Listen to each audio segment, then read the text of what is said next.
Assalamualaikum warahmatullahi wabarakatuh. Hai Bapak Ibu Guru Hebat Indonesia. Perkenalkan, saya adalah Siska Fauzi dari SMA Islam Al-Fajar sebagai calon guru penggerak Angkatan 5 Kota Bekasi. Kali ini saya akan mencoba menjelaskan terkait dengan demonstrasi kontekstual modul 1.2 mengenai peran dan nilai dari guru penggerak. Nah, seperti apa sih kira-kira saya, guru seperti apakah saya 3 tahun yang akan datang? Mari kita sama-sama simak nilai dan peran saya sebagai guru penggerak. Yang pertama, terkait dengan nilai guru penggerak. Ada 5 nilai guru penggerak yang harus dimiliki. Yang pertama adalah mandiri, yang kedua kolaboratif, inovatif, reflektif, dan berpihak pada murid. Nah, seperti apakah kelima nilai itu jika diterapkan dalam kegiatan pembelajaran atau dalam bidang pendidikan? Yang pertama yaitu mengenai mandiri. Mandiri di sini berarti bentuk kemandirian yang harus saya bangun. Yang pertama adalah melakukan pengembangan diri dengan mengikuti pelatihan terkait bidang yang saya ampu.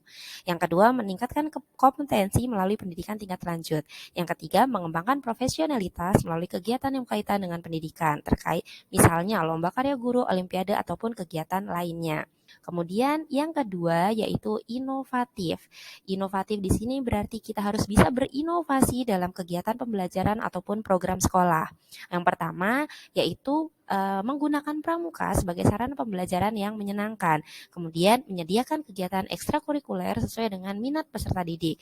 Dan yang ketiga, menginisiasi proyek pembelajaran yang berkelanjutan. Artinya ketika kita membuat pembelajaran yang menghasilkan proyek tersebut dilanjutkan lagi lebih lanjut. Nah, yang ketiga, nilai guru penggerak lainnya yaitu kolaboratif.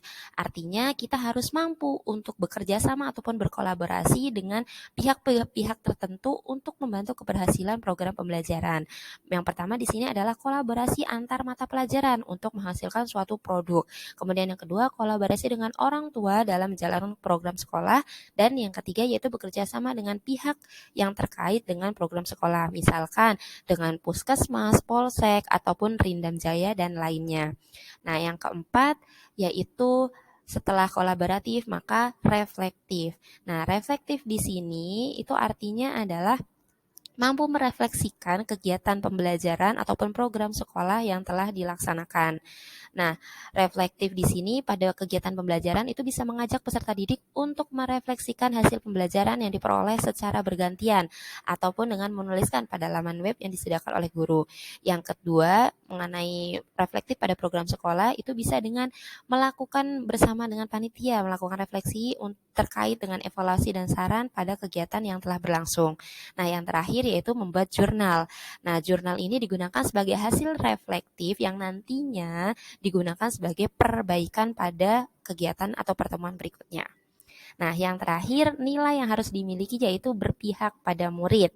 Artinya, murid itu adalah sebagai pusat perhatian dalam proses pembelajaran. Maka di sini yang pertama yaitu memilih metode belajar yang menyenangkan dan sesuai dengan gaya belajar anak. Kemudian yang kedua, memberikan ragam tugas sesuai dengan tingkat kemampuan peserta didik. Dan yang terakhir yaitu mengikut sertakan peserta didik dalam proses pembelajaran seperti memilih model pembelajaran. Artinya mereka bisa ikut serta. Misalkan hari ini saya mau belajarnya seperti ini, seperti itu. Nah, setelah kita sudah tahu ada 5 nilai yang harus kita miliki sebagai seorang guru penggerak dan apa saja nilai-nilainya. Nah, nilai tersebut bagaimana bisa diterapkan dalam peran kita, gitu. Nah, peran kita dalam guru penggerak ini yang pertama yaitu tentunya sebagai pemimpin pembelajaran. Artinya dalam melaksanakan proses pembelajaran itu harus berpusat pada anak dengan memperhatikan kodrat alam dan kodrat zaman anak. Seperti memetakan minat dan bakat serta memanfaatkan teknologi dalam pembelajaran. Yang kedua yaitu menjadi coach bagi guru lain dalam bidang pengembangan diri ataupun dalam kegiatan pembelajaran untuk mencapai program sekolah. Nah, selanjutnya yang ketiga yaitu menggerakkan komunitas praktisi untuk berbagi praktik baik terkait dengan inovasi pembelajaran sesuai dengan kodrat alam anak. Yang keempat, mendorong kolaborasi antar guru dengan mengadakan diskusi aktif di MGMPS, baik di sekolah, di kota, ataupun pada tingkat yang lebih tinggi lagi.